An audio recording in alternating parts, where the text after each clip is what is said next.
ऐसा नज़र आता है कि बांग्लादेश क्या स्प्लिट हो जाएगा? क्या बांग्लादेश टुकड़े-टुकड़े हो जाएगा? क्या बांग्लादेश अ, फिर तक़सीम हो जाएगा? देखिए, आपने शायद एक कहावत सुनी होगी कि सांप भी मर जाए और लाठी भी ना टूटे। लगता है अजीत डोवल ने भी ये कहावत सुनी है। पाकिस्तान के केस में अननोन मैन ने जो तबाही मचाई है, आज वैसी ही तबाही बांग्लादेश के बॉर्डर पे अराकान आर्मी मचा रही है। The Arakan army has claimed the capture of the last army outpost in the strategic western town of Mongdo. इसका फ़ायदा किसको होगा? इसका फ़ायदा कौन उठाएगा और इसका नुकसान किसको होगा? कहा जाता है कि अजीत डोवल, जिनको के शतरंज का बहुत बड़ा खिलाड़ी कहा जाता है और ये वो शतरंज है जो कि दुनिया की इस वक़्त शतरंज की बिसात बिछी हुई है। उस शतरंज की बिसात पर अजीत डोवल साहब बीजिंग पहुँचते हैं और उनकी मुलाकात होती है वैंग ली से। किसने बोला इंडिया कर रहा है? ये भाई कह रहे हैं ना भाई कि ये जो- बाउंड्री लगा हुआ है हाँ, तो हमारे मुहाफिज उधर खड़ा है। ये मतलब मैं एक मिसाल लेता हूँ, तुम एक गोदाम में एक चौकीदार रखते हैं, ठीक है। गोदाम से शुरू हो जाते हैं, जिम्मेवार कौन होते हैं? चौकीदार होगा। चौकीदार होते हैं या चौकीदार मुलविस है? हाँ। दो बातें, या चौकीदार मुलविस है या चौकीदार ड्यूटी नहीं देता। ना आपके पास पैसा है, ना मेरे पास पैसा है, ना आर्मी के पास इतना तो फिर पैसा हम है। अपने आप को ये ठीक करें इंडिया ना। पाकिस्तान को कमजोर करने की साजिश कर रहे एक बात हैं। बताओ, इंडिया करते हैं, मान दे, चलो चलो इंडिया चलो, एक करते मिनट हैं, के लिए मान लिया। इंडिया करते हैं, हाँ। इंडिया कैसे आते हैं पाकिस्तान को? कैसे आता है ये बात ये बताओ। साजिश क्यों करते हैं भाई? एक दफा मैं बताता हूँ, एक तरफ हाँ, ये बात- हम दावा करते हैं कि हम दुनिया में नंबर 1 है, जलसी हमारे पाकिस्तान दुनिया में नंबर 1 power है। है। तुम कई दुनिया देखो, कई धमाका नहीं होता, ठीक है। कहीं भी ऐसा नहीं होता भाई, तो फिर हम कैसे नंबर 1 है? जो भी बंदा जिहाद के नाम पे कुछ करेगा वो आपका हीरो है। जी बिल्कुल, इस्लाम के लिए, इस्लाम के सरबलंदी के लिए कोशिश ठीक करेगा। है, तो ये तालिबान जो पाकिस्तान पे जिहाद सर के वो नाम पे TTP अटैक और कर रहे हैं। TTP है, वो नहीं। इंडिया की प्रॉक्सी है, इंडिया से अच्छा, पैसे यानी का- जो वो पाकिस्तान फर्क के है। खिलाफ करेगा वो इंडिया की सर, प्रॉक्सी, जिन तालिबान की आप बात कर रहे हैं वो तो इंडिया के साथ रिलेशन बेहतर कर रहे हैं। सर, वो तो चाइना के साथ रिलेशन सर बेहतर कर रहे देखें, हैं। इंडिया को शुरू से इनका खौफ है। जितने भी मुसलमान अच्छा। फातिहीन आते रहे हैं बरेसी पर, जिन्होंने आगे इंडिया से ईंट बजाई है, मैं नाम गिना देता हूँ। गोरी कौन था? अच्छा। गजनी कौन था? अच्छा। कुतुबुद्दीन ऐबक कौन था? अच्छा। सुल्तान शमसुद्दीन अल्तमश कौन था? अलाउद्दीन खिलजी कौन था? ठीक है। औरंगजेब आलमगीर कौन था? बाबर कौन था? ये अच्छा। सारे ही तो फानी थे। इंडिया की तभी भी तो जान निकलती चलिए, है। शुक्र है आपने ये मान लिया कि सब अफगानी थे, यानी कि उनका पाकिस्तान से कोई लिंक नहीं था। सर ये नहीं, पाकिस्तान, अब मुझे मैं जवाब देना मैं उनका उस वक्त तो फिर हमने उन्हें अपना हीरो क्यों बना लिया है? हम तो अपने हीरोज अपने बनाए ना, जो हमारी मिट्टी के थे। बांग्लादेश को अकल दिलाने के लिए कि भाई आप अपनी हरकतों से बाज आ जाओ, इंडिया के एक सरकारी अफसर को बांग्लादेश भेजा गया, लेकिन बांग्लादेश को फिर भी अकल नहीं आई। बांग्लादेश इस हद तक मजबूर हो चुका है कि इंडिया के ही बॉर्डर पर बांग्लादेश के स्मगलर जो हैं वो इलीगल तरीके से सोना बेचकर अपने मुल्क में खाने पीने की चीज़ें ले जाने पर मजबूर हो चुके हैं। क्या कहना चाहेंगे? उनके पास पीने के लिए ना तो दूध है और ना ही खाने पीने के लिए चीज़ें। देखें, सबसे पहले जो आपने सवाल किया, इसका जवाब तो मैं पहले भी कई बार दे चुका हूँ और अपनी जो मेरी एक एडवाइस थी और जो मेरे दिमाग में पहले से था वो मैंने बता चुका था कि जब इंडिया ने बॉर्डर सील कर दिया, कुछ भी ना करें, सिर्फ बॉर्डर सील कर दें और इनको भूख के लाले पड़ जाएंगे। वो हो चुका है अभी सिर्फ बॉर्डर सील किया है, अभी उनका पानी बंद करने की तरफ भी सोच रही है, अभी उनकी बिजली बंद। अगर ये पानी बिजली बंद हो गया तो आप सोचेंगे कितना बड़ा एक अलमिया जन्म लेगा बांग्लादेश के अंदर। अभी भी इनके पास वक्त है कि अभी आप मेज पे बैठें, मुज़ाकरात के जरिए बात करें। आपके पास जब डॉक्टर जयशंकर ने अपना सेक्रेटरी भेजा, आपने उसको ऐसे भेज दिया जैसे एक हमें किसी एक छोटे से मुल्क का कोई नुमाइंदा है, आपने भेज दिया। इनको ख्याल नहीं आ रहा कि इंडिया क्यों नहीं रिएक्ट कर रहा। भाई, इंडिया इस वजह से आपको कुछ नहीं कह रहा कि इंडिया ये सोच रहा है कि ग्लोबल पॉलिटिक्स जो चल रही है, अमेरिका, रूस, चाइना मुझे ये कहेगा कि आपकी ये वैल्यू रहेगी, आप एक छोटे से मुल्क से लड़ रहे। आपको इस वजह से वो सोचते हुए आपको मना कर रहे थे, आपको समझाने आ रहे थे, लेकिन आप समझ रहे थे जब उनका सेक्रेटरी आया आपको समझाने के लिए तो पता नहीं अभी भी ये हमसे डर रहा है। भाई, इंडिया आपसे डरता नहीं है, आपको जस्ट ये समझा रहा है कि आपके तुलबा तंजीम ने आपका इनकलाब लेके आया है। वो भी बच्चे हैं, उनको समझ नहीं है इन चीज़ों की कि इनकलाब के असरात जो हमारे मुल्क के ऊपर आएंगे वो किस हद तक हमारे लिए डरावना ख्वाब साबित होंगे। वही देख लें, वो डरावना ख्वाब साबित होंगे क्या, हो चुके। भाई, बांग्लादेश का मैं कहती हूँ डाउनफॉल शुरू हो गया है। जिस दिन इंडिया ने बांग्लादेश का हाथ छोड़ा था उसी दिन ही बांग्लादेश का जवाल शुरू हो गया था। अब बांग्लादेश बुखलाया फिर रहा है, भाग रहा है। डेमोक्रेसी कल्चर नहीं है, डेमोक्रेसी एक टूल है। हाँ। इसको आप यहीं पे इम्प्लीमेंट कर सकते हैं। डेमोक्रेसी क्या है? चंद लोग मिलें, अपने आप में से एक रिप्रेजेंटेटिव खड़ा करें। क्या आप हम सबको रिप्रेजेंट करेंगे? जैसे हम 3 खड़े हैं, यहाँ पे डेमोक्रेसी से हमने कहा कि भाई मैं लीड कर रहा हूँ, मैं बात कर रहा हूँ, ये डेमोक्रेसी है। तो ये लोगों ने इसको ये सिस्टम ऐसे ठीक हो ही नहीं सकता। माइंडसेट चेंज करने की जरूरत है। यहाँ पे लोग स्टूडेंट इनकलाब लेके आए हैं तो ना, सिस्टम आप चेंज कैसे? किया, हाँ। सिस्टम चेंज किया है ना। हाँ। मेन माइंडसेट चेंज करने की जरूरत है। पाकिस्तान के हालात इस तरह से क्या क्यों बात है? है। आप लोगों को लग रहा है कि बड़े लोगों के पास पावर है, वो पावर से ये सब कुछ कर रहे हैं। छोटी छोटी पावर्स को लोग देख रहे हैं कि मैं एमपी बन जाऊँ, फलाना बन जाऊँ, कुछ नहीं होता इससे। इससे ऊपर एक पावर है। आप लोग देखें अगर इंडिया आज हमसे इतना आगे क्यों है, ये गलत बात नहीं है, ये बहुत अच्छी बात है। अभी आगे है, वो डिज़र्व करते हैं। अभी यहाँ से बहुत से लोग जैसे पाकिस्तान से बाहर जा रहे हैं, तो इनको लग रहा है कि पाकिस्तान के नौजवान यहाँ से बदजन होके जा रहे हैं, लेकिन ये बुरा नहीं है। अगर आज से 20 साल पहले इंडिया के कुछ लोग, कुछ स्टूडेंट्स बाहर ना जाते तो वो आज इस मुकाम पे ना होते। आज सुंदर पिचाई आपको CEO गूगल के मिलेंगे, आपको UK के प्रेसिडेंट मिलेंगे इंडिया के।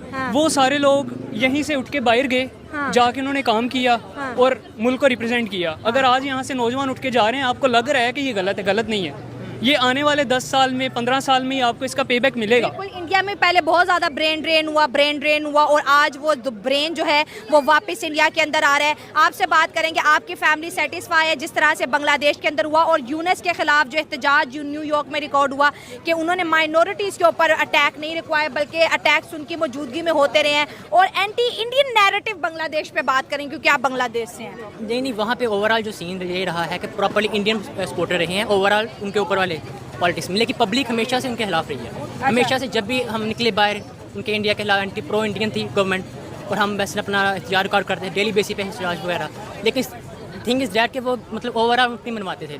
डेमोक्रेसी नाम की चीज़ नहीं वहाँ पे ओवरऑल देखी जाए, तो इसलिए हमें स्टैंड लेना पड़ा। जब एक्सट्रीम तक बात, दोस्त कह रहे हैं कि डेमोक्रेसी एक टूल के तौर पर यूज हुई और हुकूमत को बदलने की ज़रूरत नहीं थी, लोगों के माइंडसेट बदलने की ज़रूरत है। सर, आज हम अगर बात करें, अगर हम बांग्लादेश और इंडिया के रिलेशनशिप को डिस्कस करते हैं, ठीक है, क्योंकि आप बांग्लादेश से हैं, पाकिस्तान के अंदर PU यूनिवर्सिटी में पढ़े हैं, जो सच्चाई आप बताएंगे ना ऑडियंस को, ना मैं वो जानती हूँ और ना ही दूर बैठी ऑडियंस जो बांग्लादेश में नहीं है। बांग्लादेश के रिलेशंस की अगर आप इंडिया से बात करते हैं ना, तो आप ये देखें कि शेख हसीना को जब यहाँ से निकाला तो वो कहाँ जाके रुकी हैं। तो ज़ाहिर है उन्होंने प्रोटेक्शन लेने के लिए इंडिया को चूज किया। अब सोचें कि उन्होंने सिर्फ इंडिया को क्यों ही चूज किया।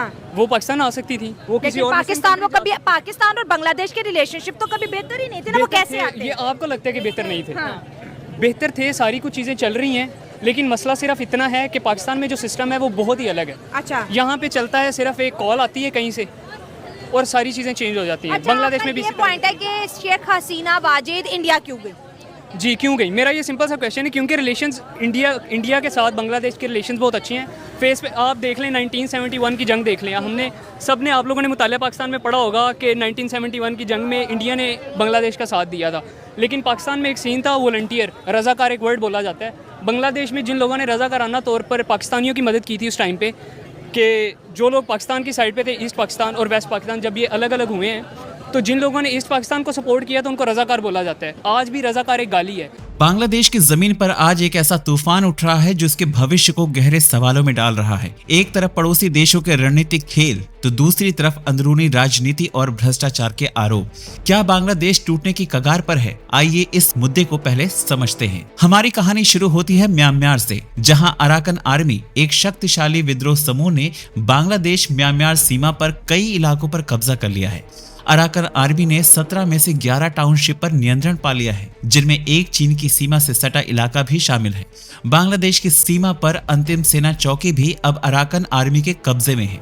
ये न केवल म्यांमार के लिए बल्कि बांग्लादेश और पूरे दक्षिण एशिया के लिए एक रणनीतिक चुनौती है। इस कहानी का एक अलग मोड़ भी है, जहां पर चीन और भारत के बीच हुई एक महत्वपूर्ण बैठक है। बीजिंग में चीनी विदेश मंत्री वांग यी और भारत के राष्ट्रीय सुरक्षा सलाहकार अजीत डोभाल के बीच एक गुप्त मुलाकात हुई। मीडिया रिपोर्ट्स की माने तो दोनों देशों ने सीमा पर शांति बनाए रखने और रणनीतिक संवाद को आगे बढ़ाने का फैसला किया है। लेकिन इस बैठक का बांग्लादेश के घटनाक्रम से क्या कनेक्शन है, ये आने वाला वक्त बताएगा। क्या चीन और भारत बांग्लादेश में अपने अपने प्रभाव को सुरक्षित करने की कोशिश कर रहे हैं? ये भी एक सोचने का विषय है। बांग्लादेश में हाल में ही एक नई सरकार बनी है, लेकिन इसके साथ ही राजनीतिक अस्थिरता भी तेज हो गई है। चटगांव पोर्ट और बंगाल की खाड़ी के कारण बांग्लादेश की रणनीतिक अहमियत बढ़ गई है। है। भारत, चीन, पाकिस्तान और पश्चिमी ताकतें यहां अपने अपने हित साधने में लगी हैं। लेकिन सवाल ये उठता है कि क्या बांग्लादेश अपनी स्वतंत्रता खोकर इन ताकतों का उपनिवेश बन जाएगा? वहीं पर भारतीय प्रधानमंत्री नरेंद्र मोदी ने हाल में ही 1971 के युद्ध की याद में एक ट्वीट किया, लेकिन बांग्लादेश की नई सरकार ने इसे भारत द्वारा अपनी जीत का श्रेय लेने की कोशिश माना। उनका कहना है कि बांग्लादेश की आजादी उसकी अपनी लड़ाई का परिणाम थी, न कि भारत का उपहार। इस विवाद ने भारत और बांग्लादेश के बीच 1971 के युद्ध की कहानियों पर एक नए सिरे से बहस छेड़ दी है। अगर बांग्लादेश की राजनीतिक अस्थिरता बढ़ती रही तो देश के टूटने की आशंका से इनकार नहीं किया जा सकता। विभाजन की स्थिति में एक बड़ा शरणार्थी संकट पैदा हो सकता है, जिससे भारत समेत दक्षिण एशिया के अन्य देशों पर दबाव बढ़ेगा। अराकन आर्मी ने भी भारत, चीन और अमेरिका से संपर्क बनाए रखा है, जो कि साफ दिखाता है कि ये ताकतें इस पूरे क्षेत्र में अपनी पकड़ मजबूत करना चाहती हैं। भारत अपनी मजबूत आर्थिक स्थिति के चलते इस पूरे संकट में एक सशक्त खिलाड़ी के रूप में उभरा है। भारत के आईटी एक्सपोर्ट 2025 तक $210 बिलियन तक पहुंचने की उम्मीद है। यह आर्थिक शक्ति भारत को इस क्षेत्र में रणनीतिक रूप से कमजोर होने से बचा रही है। अब आते हैं बांग्लादेश के पूर्व प्रधानमंत्री शेख हसीना पर। उन पर और उनके परिवार पर 80,000 करोड़ बांग्लादेशी टका के भ्रष्टाचार के आरोप लगे हैं। ये मामला एंटी करप्शन कमीशन द्वारा जांच के अधीन है। नई सरकार ने भारत से शेख हसीना को प्रत्यर्पित करने की मांग की है, लेकिन भारत के इस पर सहमति देने की संभावना काफी कम है। कहानी का अंत भी कुछ इसी तरह से है। डोनाल्ड ट्रंप के प्रशासन के आने के बाद अमेरिका की नीतियां भी बदलेंगी। ऐसे में बांग्लादेश का भविष्य एक बड़ा सवाल है। विशेषज्ञ मानते हैं कि आने वाले 1-2 सालों में बांग्लादेश में स्थिरता आना मुश्किल है, लेकिन भारत अपनी आर्थिक और रणनीतिक ताकत के बल पर इस संकट से खुद को सुरक्षित रखने में सक्षम है। बांग्लादेश की जमीन पर उठता ये तूफान सिर्फ उसकी सीमाओं तक सीमित नहीं रहेगा। ये दक्षिण एशिया और पूरी दुनिया के लिए एक सबक है। आपको क्या लगता है? कमेंट करके बताएं। चैनल पर अगर नए हैं तो चैनल को सब्सक्राइब करें, इस वीडियो को लाइक करें और शेयर करें।